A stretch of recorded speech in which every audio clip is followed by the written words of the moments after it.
Hi hello అందరికీ happy morning all. Last వీడియోలో చూపించాను కదా మేథీ లీవ్స్ ఏ విధంగా గ్రో అయ్యాయో. ఈరోజు నేను ఈ మేథీతో ఎంతో రుచికరమైన మేథీ టమాటో కర్రీ రెడీ చేయబోతున్నాను. దానికోసం నేను మేథీ లీవ్స్ని ఈ విధంగా కట్ చేసుకుంటున్నాను. ఎంతో ఈజీగా టేస్టీగా ఉండే ఈ కర్రీని బిగినర్స్ కూడా ఈజీగా రెడీ చేసుకోవచ్చు. చూసారా, ఈ విధంగా కట్ చేసుకోవడం అయితే అయిపోయింది. లెట్స్ ప్రాసెస్ అయితే స్టార్ట్ చేసేద్దాం. స్టవ్ ఆన్ చేసి ప్యాన్ పెట్టుకొని ఆయిల్ వేగిన తర్వాత మనం పోపు దినుసులు యాడ్ చేసుకోవాలి.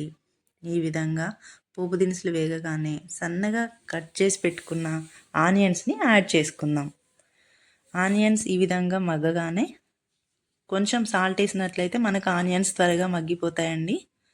ఈ విధంగా ఆనియన్స్ మగ్గగానే మనం పచ్చిమిర్చిని యాడ్ చేసుకుందాం. ఈ రెండింటిని చక్కగా కలుపుకుందాం. ఈ విధంగా ఆనియన్స్ మరియు పచ్చిమిర్చి కొద్దిగా మగ్గిన వెంటనే కొంచెం కరివేపాకు యాడ్ చేసుకుందాం.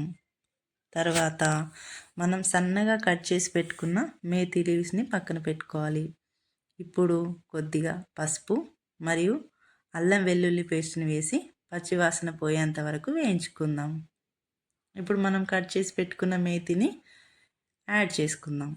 ఈ విధంగా ఆకుని చక్కగా వీటన్నిటిని కలిసేంత వరకు చక్కగా కలుపుకుందాం.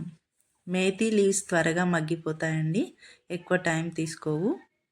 ఈ విధంగా మేథీ మగ్గగానే కట్ చేసి పెట్టుకున్న టమాటోస్ని యాడ్ చేసుకుందాం. టమాటోస్ని మేథీ ఆకుని చక్కగా ఈ విధంగా అన్నీ కలిసే విధంగా కలుపుకుందాం. టమాటోస్ కొద్దిగా మగ్గగానే నేనైతే ఒక 3 ఎగ్స్ని బాయిల్ చేసి పెట్టుకున్నానండి.